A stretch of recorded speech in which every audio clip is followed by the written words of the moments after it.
Mechanism পাঠিয়ে রাস্তার দিকে সেই গাড়িগুলো আমরা ঠিক করে তাদের গন্তব্যস্থানে ফিরিয়ে দিই। তাই আমি প্রধানমন্ত্রীর কাছে দৃষ্টি আকর্ষণ করব, এই দেশ যদি একটা সুন্দর ভূমি দেশ করতে চান এবং এই দেশকে যদি আধুনিকীকরণ করতে চান, তাহলে আমাদের বাংলাদেশ অটোমোবাইল মৎস্য পালন সমিতির প্রতি আপনাদের দৃষ্টি দিতে হবে। আমি আমাদের সম্মানিত সেন্ট্রালের সভাপতি এবং মহাসচিব সাহেবের কাছে দৃষ্টি আকর্ষণ করবো, এই মতিঝিল জুন এই যে 172টা ওয়ার্কশপ আছে, এইগুলার যেন পুনর্বাসন সরকার যেন আমাদের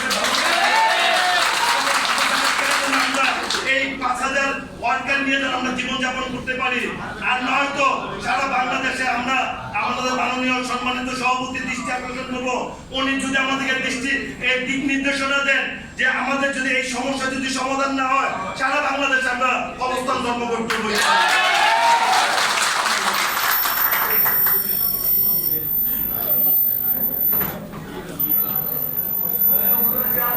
আমাদের আন্তরিক কমিটির সভাপতি, কিন্তু আমাদের একটা শান্তিপূর্ণ